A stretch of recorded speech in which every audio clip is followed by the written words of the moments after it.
ગાંધીનગરમાં ભાજપ પાર્લામેન્ટરી બોર્ડની બેઠક, જ્યાં સ્થાનિક સ્વરાજ્યની સંસ્થાઓના હોદ્દેદારોની નિયુક્તિને લઈને બેઠક મળી છે. મુખ્યમંત્રી નિવાસ સ્થાને પાર્લામેન્ટરી બોર્ડની બેઠકનું આયોજન 3 દિવસ સુધી નવા હોદ્દેદારો માટે મંથન કરવામાં આવશે. મનપા અને નગરપાલિકાના હોદ્દાઓ માટે સેન્સ લેવાઈ હતી અને જિલ્લા તાલુકા પંચાયતોના પ્રમુખ પર પણ હવે ચર્ચાઓ થશે. મેયર અને સ્ટેન્ડિંગ કમિટીના નામો પર પણ મહોર લાગશે. પાર્લામેન્ટરી બોર્ડના નવા નામો અંગે આખરી નિર્ણય લેવામાં આવશે. પાર્લામેન્ટરી બોર્ડમાં પ્રથમ 5 જિલ્લાઓની ચર્ચાઓ થશે, જેમાં વલસાડ, ડાંગ, અરવલ્લી જિલ્લાની ચર્ચા થશે તો મહેસાણા અને વાવ-થરા જિલ્લાની પણ ચર્ચાઓ થશે. નિયુક્તિઓમાં સામાજિક સમીકરણ ધ્યાને રખાશે.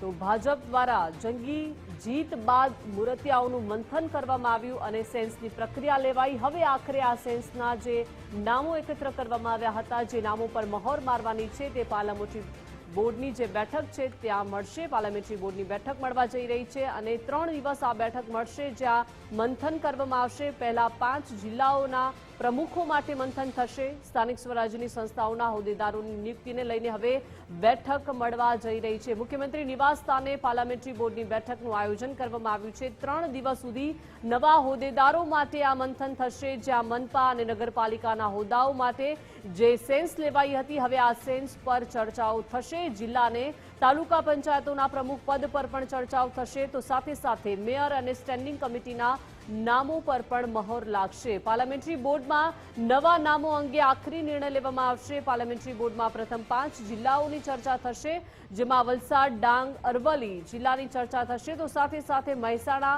અને વાવ-થરા જિલ્લાની પણ ચર્ચાઓ થશે.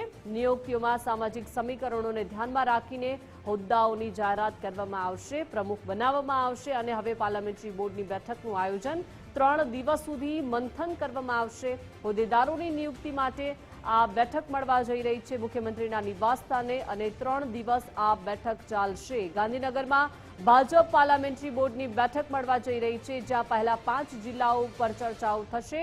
5 જિલ્લાઓના પ્રમુખો પર ચર્ચા થશે. વધુ વિગતો સાથે સંવાદદાતા નિકુંજ લાઈવ જોડાઈ ગયા છે. નિકુંજ, ગાંધીનગરમાં ભાજપ પાર્લામેન્ટરી બોર્ડની બેઠક મળવા જઈ રહી છે અને સ્થાનિક સ્વરાજ્યની સંસ્થાઓના હોદ્દેદારોની નિયુક્તિને લઈને આ બેઠક છે. મુખ્યમંત્રી નિવાસ સ્થાને બેઠક મળવા જઈ રહી છે.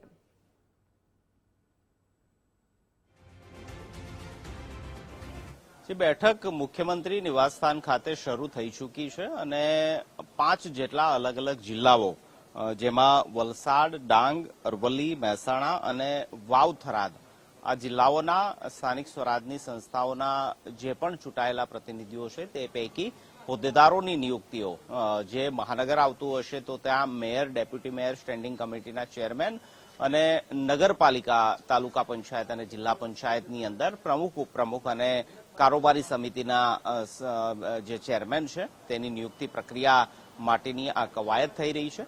મહત્વનું છે કે સેન્સ પ્રક્રિયા થઈ, ત્યારબાદ ઝોન વાઇઝ સંકલનની બેઠકો થઈ અને હવે 3જા તબક્કાની અંદર પાર્લામેન્ટરી બોર્ડની બેઠકની અંદર જે દાવેદાર છે તેના નામ પર આખરી મહોર મારવામાં આવશે.